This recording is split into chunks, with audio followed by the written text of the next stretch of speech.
누가복음 20장. 예수께서 성전에서 사람들을 가르치며 복음을 전하고 계실 때에 대제사장들과 율법학자들이 장로들과 함께 예수께 다가와 말했습니다. 당신이 무슨 권세로 이런 일을 하는 것인지 말해보시오. 누가 이런 권세를 주었소? 예수께서 대답하셨습니다. 나도 한 가지 물어보겠으니 내게 말하라. 요한의 세례가 하늘로부터 왔느냐 아니면 사람으로부터 왔느냐? 그들은 서로 의논하며 말했습니다. 만약 우리가 하늘로부터 왔다고 하면 예수가 그러면 왜 그를 믿지 않았느냐고 할 것이고, 사람으로부터 왔다고 하면 요한을 예언자라고 믿는 모든 백성이 우리에게 돌을 던질 것이다. 그래서 그들은 대답했습니다. 어디로부터 왔는지 우리는 모르겠소. 예수께서 대답하셨습니다. 그렇다면 나도 무슨 권세로 이런 일을 하는지 너희에게 말하지 않겠다. 예수께서는 사람들에게 이런 비유를 들려주셨습니다. 어떤 사람이 포도원을 만들어 농부들에게 세를 주고 오랫동안 떠나 있었다. 포도를 수확할 때가 되자 그는 종을 농부들에게 보내 열매 소출의 얼마를 받아오라고 했다. 그러나 농부들은 그를 때리고 빈손으로 보내버렸다. 주인은 다른 종을 보냈다. 그러나 그들은 그 종도 때리고 모욕하고 빈손으로 돌려보냈다. 주인은 세 번째 종을 보냈지만 농부들은 그 종마저 상처를 입혀 쫓아보냈다.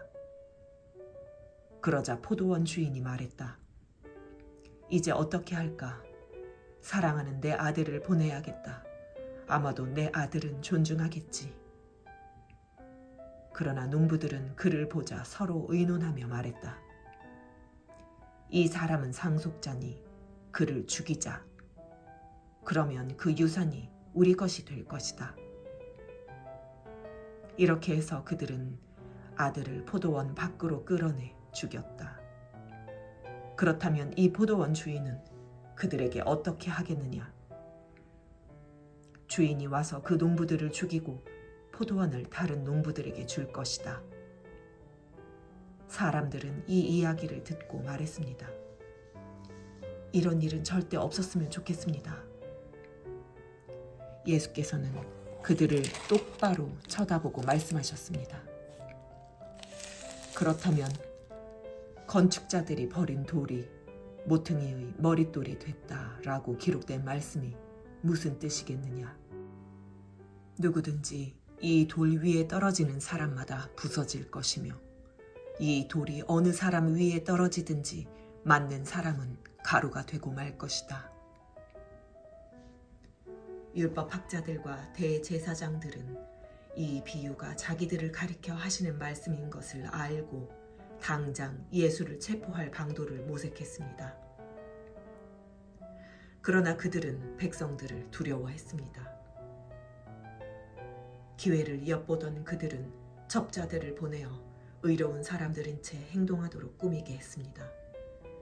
그리고 예수의 말씀에 트집을 잡아 결국 권력 있는 총독에게 넘겨주려는 속셈이었습니다. 첩자들이 예수께 물었습니다. 선생님의 말씀과 가르침이 옳은 줄 저희가 압니다. 또 사람을 겉모습으로 판단하지 않고 언제나 진리에 따라 하나님의 길을 가르치시는 것도 압니다. 저희가 가이사에게 세금을 내는 것이 옳습니까? 옳지 않습니까? 예수께서 그들의 겉과 속이 다름을 꿰뚫어보고 말씀하셨습니다. 데나리온을 나에게 보여다오. 동전에 있는 얼굴과 새겨진 글자가 누구의 것이냐? 그들은 가이사의 것입니다. 라고 대답했습니다. 예수께서 그들에게 말씀하셨습니다. 그렇다면 가이사의 것은 가이사에게 바치고 하나님의 것은 하나님께 바치라. 그들은 사람들 앞에서 예수 이 말씀의 트집을 잡을 수 없었습니다. 오히려 예수의 대답에 놀라 말문이 막혀버렸습니다. 부활이란 없다고 말하는 어떤 사두개파 사람들이 찾아와 예수께 질문했습니다. 그들이 말했습니다. 선생님, 모세의 기록에 따르면 형이 자식 없이 아내를 두고 죽으면 그 동생이 과부가 된 형수와 결혼해 형 대신 자식을 낳아야 한다라고 했습니다. 그런데 7 형제가 있었습니다. 첫째가 아내를 얻어서 살다가 자식 없이 죽었습니다.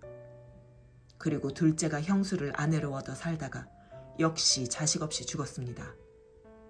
그 다음에 셋째가 그 형수와 결혼했고 이런 식으로 해서 7째까지 다 자식 없이 죽었습니다. 그리고 마침내 그 여인도 죽었습니다. 그렇다면 7 형제가 모두 이 여인과 결혼했으니 부활 때 이 여인은 누구의 아내가 되는 것입니까? 예수께서 대답하셨습니다. 이 세상 사람들은 시집가고 장가간다. 그러나 저 세상과 죽은 사람 가운데 부활에 합당하다고 여겨지는 사람들은 시집도 가지 않고 장가도 가지 않을 것이다. 그들은 천사들과 같아 다시는 죽을 수도 없다. 그들은 부활의 자녀이므로 하나님의 자녀인 것이다. 모세도 가시떨기 나무를 언급하는 곳에서 죽은 사람들이 살아나는 것을 보여주었다. 그는 주를 아브라함의 하나님, 이삭의 하나님, 야곱의 하나님이라고 부르고 있다. 하나님께서는 죽은 사람들의 하나님이 아니라 살아있는 사람들의 하나님이시기 때문이다. 모든 사람이 하나님께는 살아있다. 몇몇 율법학자들이 말했습니다. 선생님, 옳은 말씀입니다. 그들은 감히 예수께 더 이상 질문할 엄두를 내지 못했습니다. 예수께서 그들에게 말씀하셨습니다. 사람들이 왜 그리스도를 다윗의 자손이라 말하느냐? 다윗이 시편을 통해 직접 말했다. 주님께서 내 주께 말씀하셨다.